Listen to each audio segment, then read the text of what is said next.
What is good, YouTube? We back with another video, and today we're gonna be getting into the 2010 Cool Gray 11s and the 2021 Cool Gray 11s. I know that I said I was gonna stop doing shoe videos, but can't help it with these shoes. It's not what everybody else considers grails. It's not a super expensive shoe, and with what they just did with it, this re-release is not gonna be expensive as well.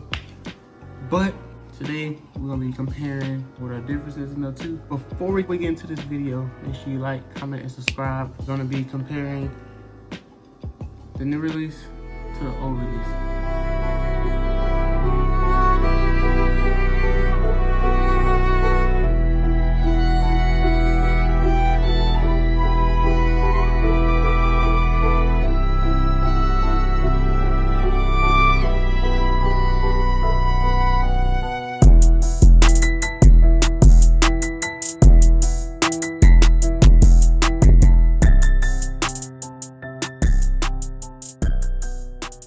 So, to give y'all guys some background, the reason I own the 2010 pair is because that shoe was my grail when it first came out. I got it a few days after it released and fell in love with the shoe.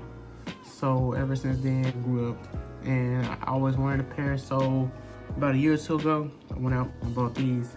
And it was a little bit worse than this. I have a video, I'm gonna link it up there. And you'll see the unboxing when I got the shoe. And you'll see that it looks completely different from this. It's a little bit dirtier.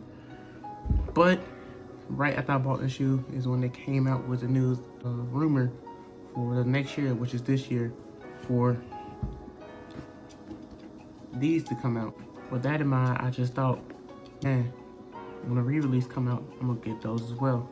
So here we are. Now, to start off with, we're gonna talk about the box. And thank God that they got rid of the old box. For any of y'all know who had any Jordans, any older release Jordans, you know they came with that pull-out box.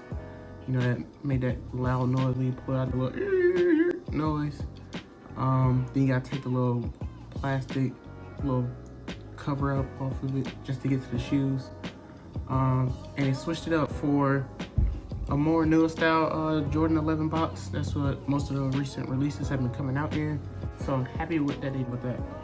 And then we move on to the second thing on the inside of the new release Jordan 11. They now come with the regular recyclable, I believe, shoe insoles. On the older Jordan 11 releases, they all came with these hard plastic shoe inserts. So that's another thing that's different between the 2010 and 2011 pair. And let's now move on to the shoes. So there's a few differences in between both shoes and a few similarities. The difference is the cut on the patent leather. I'll compare them on screen. But as you know, on the older pairs,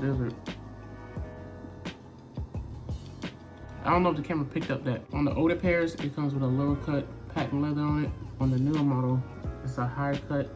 And comparing them both on foot, I would say that I do like the higher cut patent leather stitch better than the lower cut. It just keeps the shoe looking pretty slick. And it's not as wide down towards the end as it is on this one. So I like how that looked on feet and in pictures. But besides that, everything else is pretty much the same. They both have the same material on the uppers. Both got the thick white laces. Both of them have the same little pressed on 23 on it. Another difference that I did catch, it's not a big difference, is on the insides, inside of the 2011. On the insides, it does come with a black, gold, and white patch. And on the newer model, it comes with the cool gray patch on it. Still says the same thing, still the same look. Another difference that I just spotted is the Jumpman on them. You see on the older pairs, got this like Slenderman looking Jumpman on it. There's butt cheeks bows, and this one has a nice smooth Jumpman stitched in on it. Yeah, man, that's will pretty much wrap up a review of these. Like I said, having them both on foot, I like the newer model a whole lot more. It keeps the shoe real stiff. It doesn't become real wide towards the end. As far as releases, I felt like this wasn't, for this to be such a great shoe, it wasn't really treated like one. I'm happy that there's plenty of players out there but it was a lot of pairs even before drop, and I just feel like that's kind of, it kind of devalued the regular release of it. I mean, to put almost 100,000 out was like 2 or 3 weeks before the regular releases. You know, it kind of makes me feel like the shoes already out already. But these shoes do drop on December 12th, I believe, on Sneakers app and every Footsight app. And I'm sure they won't be hard to get your hands on. The resale of them dropped from 600 all the way down to 350 after the shock drop release. So I'm sure that it probably won't be a hard shoe to get your hands on. You can see I already wore my pair. You know, I had to go ahead and put them on feet. But that's pretty much, yeah, the end of this video. Like I said, make sure y'all guys like, comment, subscribe. I got another video that's gonna be coming out at the end of this week. It's gonna be back on my cars. So if you like Mustangs and you also like shoes, make sure you go ahead and tap into my YouTube.